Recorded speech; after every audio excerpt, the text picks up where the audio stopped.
While Rex had done all that was asked of him, something had changed about his master, Legatus Galba.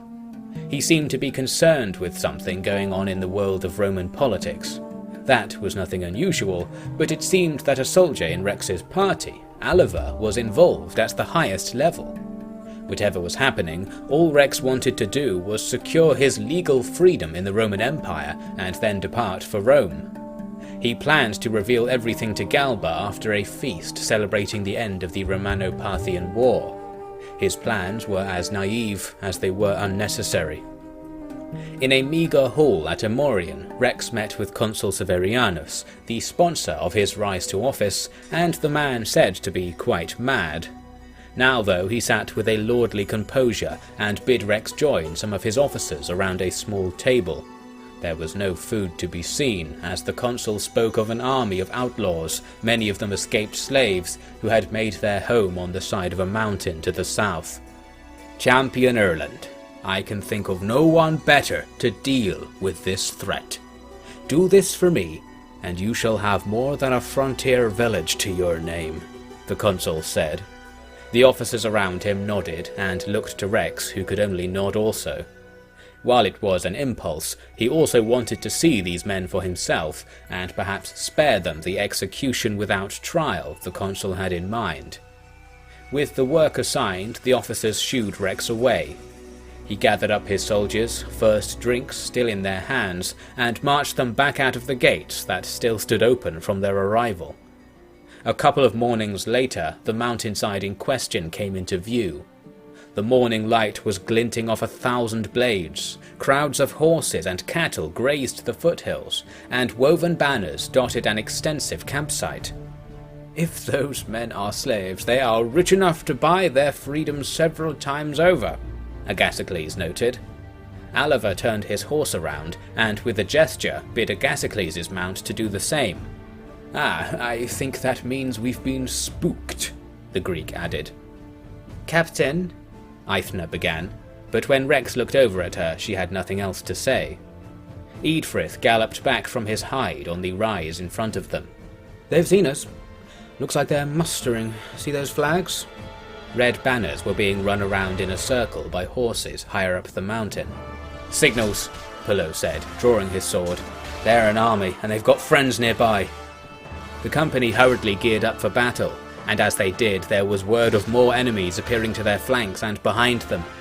The group from behind was approaching with speed, and clearly carried Roman standards. "They've bloody sold us out!" Eadfrith shouted. He was both right and wrong. As clouds of warriors surrounded the party, a small group of riders thundered into Rex's camp. "Rex! Where is Rex?" one shouted. 3 men jumped towards him with their javelins held out like spears, but the man being summoned ordered them to halt. "Do not touch them! It's Legatus Galba!" Rex ran up to the rider, then froze still as if he were struck by a Medusa. "Legatus? Did you say Rex? I'll explain later. You've been marked for death, but I can get you out. Get your men ready to move. We're going to break these sellswords and head north. Follow my standard." Rex nodded, received his lance from an attendant, and rushed to his horse.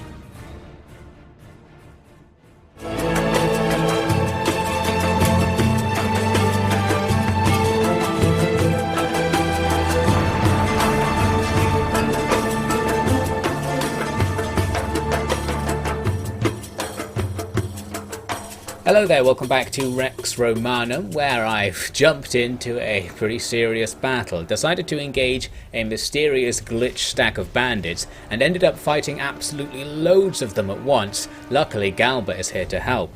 This first wave we're fighting is a whole load of cavalry, so I'm going to just dodge away from them and stay out of that big blob. Galba's forces are somewhere at the front of it, gradually hacking them down. Now that the enemy aren't moving very much, we'll have a bit of an advantage, since our men are better in a static, heavy infantry style melee. I say our men, it's Galba's men. My men are the ones on the hill in the background, where the ground was a bit better for fighting, but Galba ignored that. These big rocks all over the place did break up the enemy's cavalry attacks, so many of the enemy's troops were just doing nothing a lot of the time, which helped. My horse was killed by arrows, so I ran back to my own lines on the hill to stay safe. A few enemies came over to fight, and that gave me the chance to get another horse. The first one I went for disappeared mysteriously, but here we go, now we are mounted again. More enemies are on the way over, so I'll get in here and start hacking at them. At the same time, Galba's reinforcements arrive, so tons of allies spawn on our left flank, and they'll now push into the stream of enemies and keep our men pretty safe, actually. I just stuck around our own troops since I didn't want to dive into the fight now that I was on low health, and generally killed the guys that broke through our front line, which was quite a few of them actually. They kept piling on in. You might be able to catch in the background somewhere that Galba's troops are slaughtering the majority of the enemies though, so things are going well. There's my companions not being very enthusiastic about fighting that enemy that made it back to them. Soon the fight is over. We can see that Galba has cleared the field of enemies. Things are looking good. We did lose a fair few troops and Galba lost loads, although he had loads in the battle as well. But as ratios go, the battle was fine. We killed absolutely loads of bandits, so there's going to be a lot of loot dropped here, a lot of experience available. However, making full use of that will be a bit difficult, as we'll see. Looks like Galba killed as many men as I did in that battle, so I need to step up my game. We're immediately engaged by another party, 87 step raiders, so I guess the rest of the enemy or something are now attacking us. I jump into the fight and immediately get stuck in a sticky situation when I'm surrounded by enemies, a couple of allies as well. Managed to get out without being hacked to pieces, so that was good, but I did lose my lance. It broke somewhere in the fight. Luckily my sword is decent enough for fighting on horseback, and actually I didn't see very much action because Galba's party wiped out the enemy really well. Another victory is quickly picked up. This time we are going to be able to use the loot screen because this single fight is now technically over. We've taken out the party that attacked us, but because we're kind of glitchily standing on top of a whole load of other enemy parties right now, as the fight ends another one immediately starts. This time it's several hundred forest bandits, and I think there are some more step raiders mixed in there as well. There's a whole load of stuff coming in basically, and they've got something like triple our numbers. The fight started immediately. We spawned at the bottom of this hill which the enemy were on, so they're really close to us, already in bow range, and their cav are charging down at us, or specifically at Galba. I'm quickly trying to form a shield wall here as the arrows come in. A lot of them are going over our heads, which is pretty handy. They're not aiming very accurately. Now I'm going to get in here and try and help Galba's troops. The enemy are advancing in very bad order, lots of just random guys running up with bows. So this is a nice chance to cheekily cut some down, especially the ones that aren't paying attention. This axe guy needs to go, he's actually trying to kill me, very mean. But the rest of those guys, just shooting at our shield wall, are easy prey. Down goes another guy, but now a couple of enemies actually come over to fight me. This one ally isn't enough to save me from that axe that comes in and knocks me down. I order a retreat, and pretty much everything left in our party is either killed or wounded. We're in bad condition now, but we did retreat successfully, so technically we didn't lose, and we are still going to have some initiative to act after this. And in fact, we're able to leave the battlefield entirely and avoid the rest of the fight.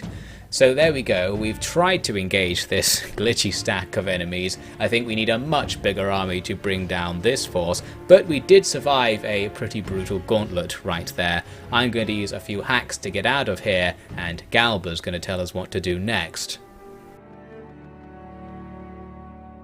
Horns were blown on the mountainside, and the mercenary army ceased their attack. They remained on the battlefield, tending to their dead and wounded, while their victims slowly edged away, half or more of their number carried on the backs of carts, horses and men. When Rex awoke, he was within the palisades of a Roman camp, with Aethna sitting over him. She was talking loudly to someone else in the tent. It sounded like she was berating them, but when Rex showed signs of life she stopped, and when he turned his head to see his surroundings, they now appeared to be alone. "You have a twisted luck, Captain," Aethna said. She turned to sit towards Rex, revealing a bloodied bandage across her stomach. "In a different world, you would be with your sister already. But this is the Roman world." Rex could do no more than grunt as a response. A pain in his arm made it hard to think, and he was tightly wrapped with dressings. He struggled to breathe, let alone get up. This will pass. I am the best there is, Eithna boasted, stroking a hand through Rex's hair. But I am not the one you have to thank tonight. I will get him. He can explain this mess. Galba marched into the tent, still in his battle armor, and clanked down beside Rex. He lit another candle and stared at it for a while, then finally spoke. Too popular. Here's what that means for you, Rex. It means there are people in Rome trying to summon you, and there are others in Rome and across the Empire who don't want a guy like you meddling in the great houses. Guess it's as simple as that, really.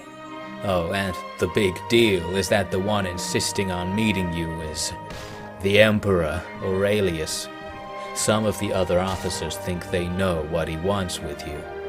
If they're right, then it's not just your name you haven't been honest with me about. I have no doubt it's true that you're Rex, the little king, the guy who nearly cost us Britannia. But you've done all you need for the Empire since. If Romans didn't employ their worst enemies, there wouldn't be a Rome. Gods, half the great men of Rome have slain more Romans in their time than some escaped slave with a talent for the blade could ever do. I think most of the guys see that too, but it's this Emperor thing that sets them on edge. No room for newcomers that close to the Imperial House. That's just how it is. That's why it's time for you to leave the Empire. Forever. Don't come back. I want you to live, Rex. I know I owe you more than that for saving my sister and saving Arimadia. Had a long think about giving you something else. Your freedom. I'm worried that you'll use it to come back to the Empire and get yourself, or people you care for, or people I care for, killed. So that's why, when I'm gone, and you look down at your arm, I want you to remember that you have no home, no family in the Empire anymore. Think anything else, and you and Regni will be crushed under those greedy chariots like ants. I hope we're even now. Alva knows a little more if you can get it out of him. Goodbye, Rex. 2 days later, Rex and company set off to the east. Galba was long gone, but he had left behind a new tattoo on Rex's arm with the date of his freedom and Galba's mark to make it true.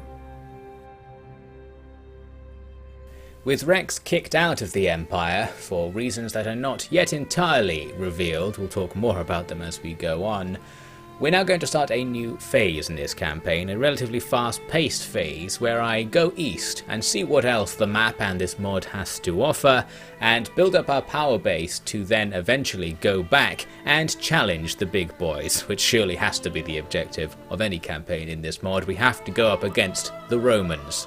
To do that, we'll need a whole load of money and perhaps a few more allies out here in the non-Roman world.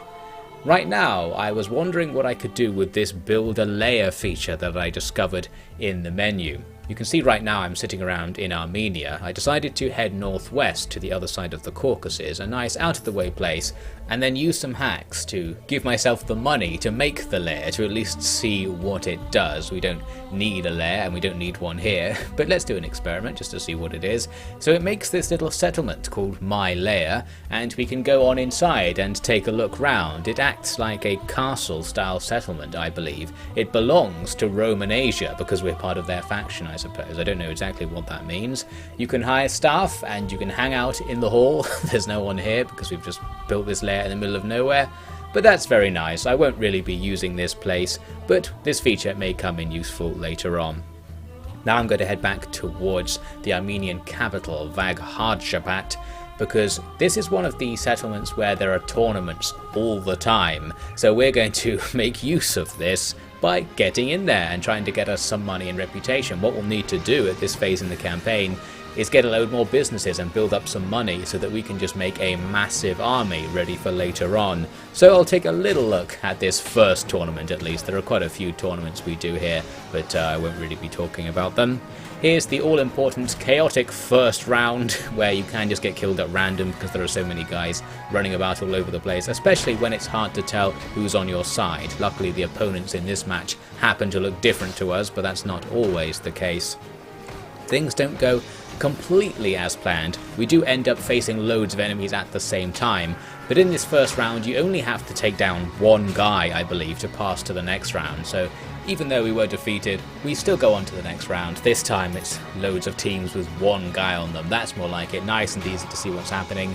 Since it was 4 teams of 1, all we needed to do was let the other 3 beat each other down and then we finished things off. It was the exact same thing in the next round. Ends up being easier than a one-on-one because it always ends in a one-on-one where the other guy's already wounded. So those are some good rounds. Here's a round later on. This one actually was one-on-one. You can see the guys doing the old block dance, and someone in the comments a while ago suggested kicking them when they do the block dance, and it seemed to work in this case. A quick kick gets them off guard and then you can just take them down. Very nice. And that win took us through to the final, another one-on-one against some guy. He is easily cut down. We unceremoniously fall over as we kill him. And that's the all-important first tournament win achieved. The subsequent tournaments make way less money and the reputation you gain doesn't matter anymore. So we've done the important work, and perhaps I'll do more tournaments later and probably not talk about it. Now I've actually run all the way back to Arimathea because we've got a little bit of business to attend to. We're actually still in Roman Asia, as I said, so to actually go ahead with what I want the narrative to be, we need to do a little bit of meta business. First, Invisible Man needs to hand over the money that the village is currently holding for us. Then we pop over to Jerusalem to buy a whole load of salt, just couldn't resist. I was going to Antiochia to sell the salt and find Severianus since he lives up there.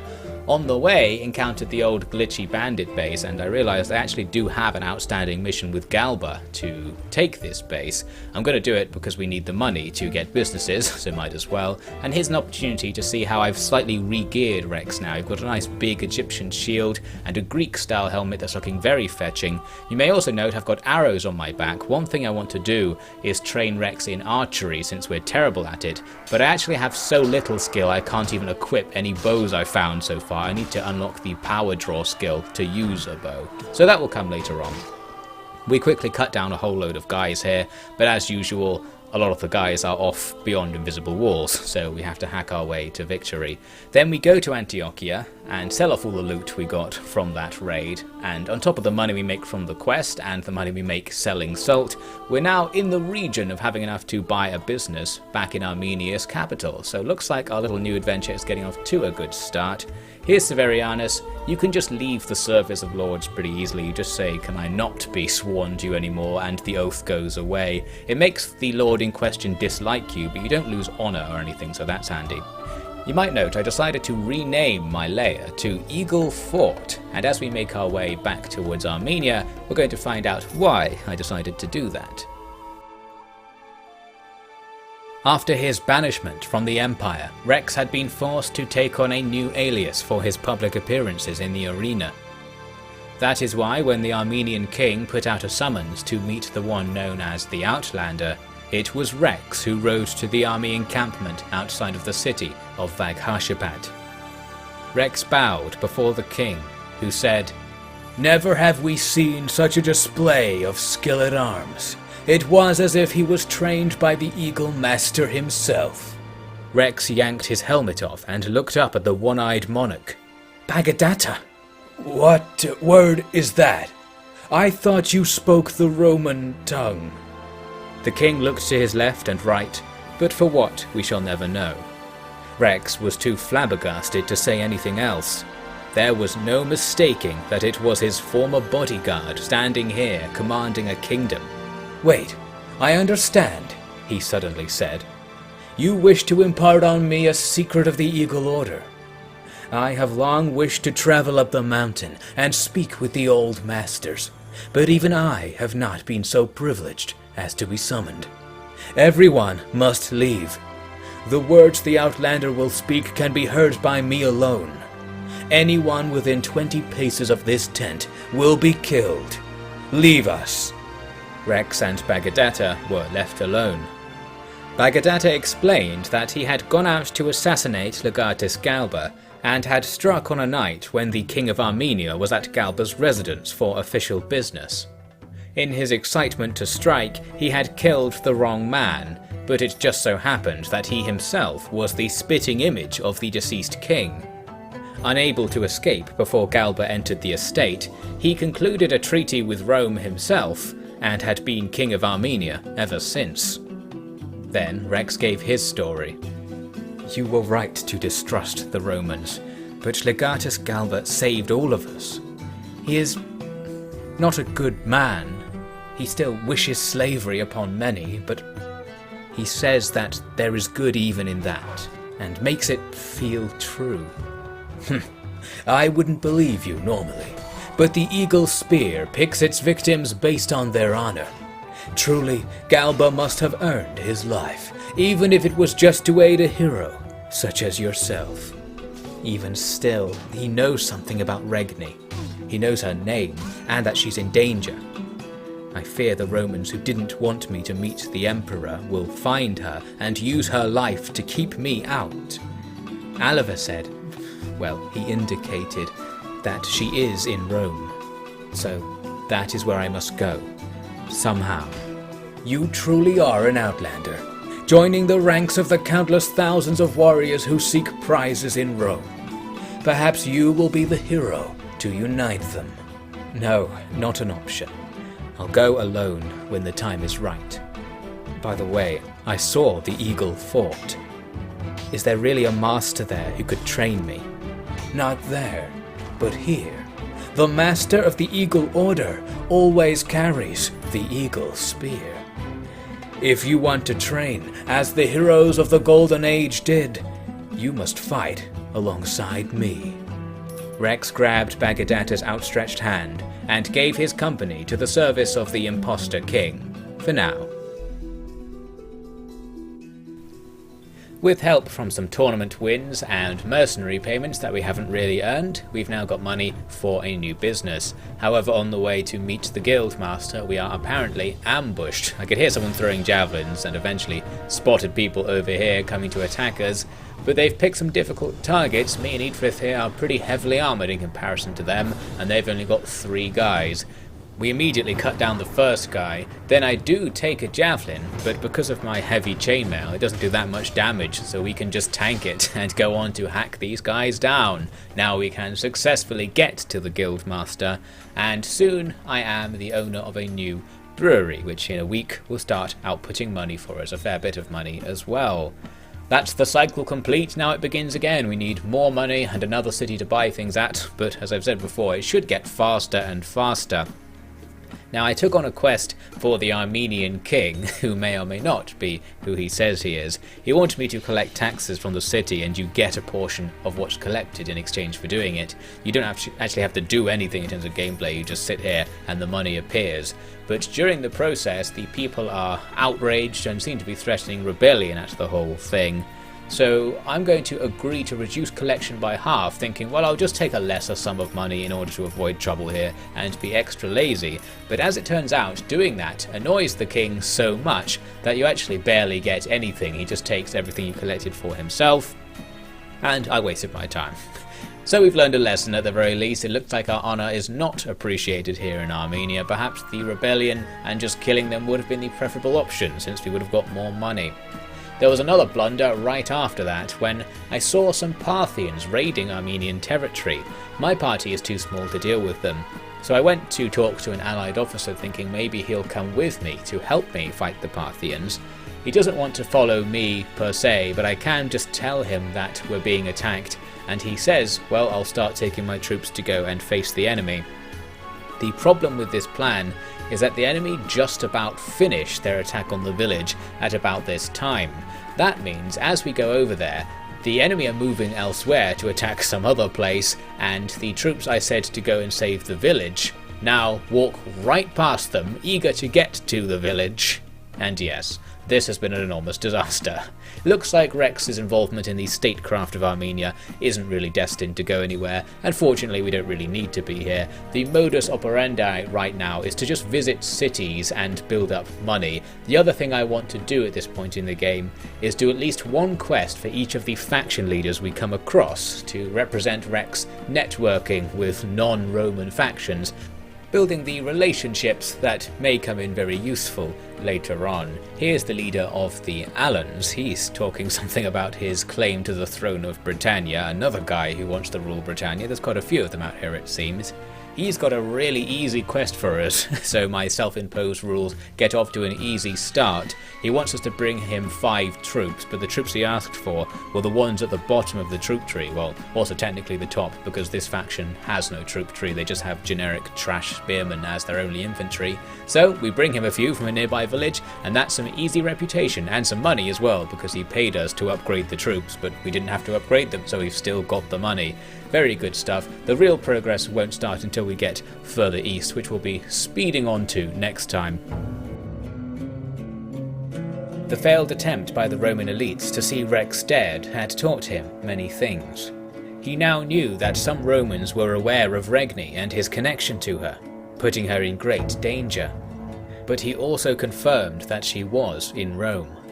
To get there now, he would need power enough to challenge the Roman conspirators and answer the summons from the Emperor that had supposedly caused the whole mess.